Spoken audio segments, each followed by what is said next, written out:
Yaorana et bienvenue sur Jurismana. Aujourd'hui, nous allons rapidement parler de la zone économique exclusive ou ZEE.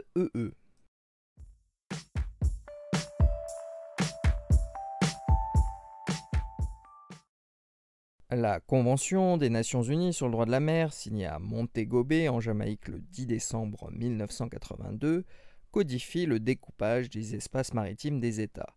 Ces différentes zones sont toutes calculées à partir du territoire terrestre des États et plus spécifiquement des lignes de base. La ZEE est une zone de 200 000 marins à partir de celle-ci. La zone économique exclusive est une zone fonctionnelle dans laquelle l'État côtier dispose de compétences plus limitées que sur sa mer territoriale.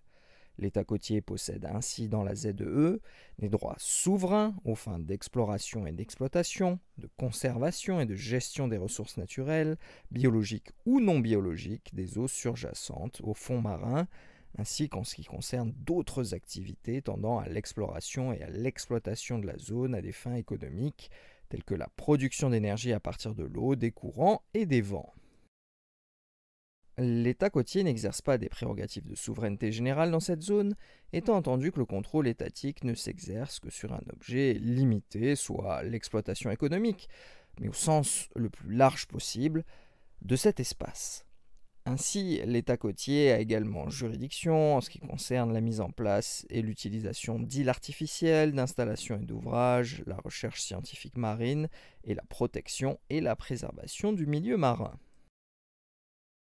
Si de façon contemporaine, les problématiques liées aux ZEE sont multiples, à l'instar de celles relatives aux énergies marines, à l'exploitation du sol et du sous-sol des fonds marins, et bien d'autres choses encore, initialement, ce sont les ressources biologiques et plus spécifiquement la pêche qui ont été les sujets majeurs de sa mise en place.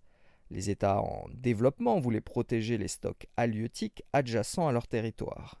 En matière de conservation des stocks, l'article 61 de la Convention de Montego Bay dispose ainsi que, et je cite, « l'État côtier fixe le volume admissible des captures en ce qui concerne les ressources biologiques dans sa zone économique exclusive. » L'exploitation des ressources biologiques dans leur ensemble est fixée par les articles 62 et suivants de la Convention. Et voilà, nous en avons terminé avec cette rapide vidéo sur la zone économique exclusive. Merci à tous et à très bientôt sur Jurismana. Parheyane!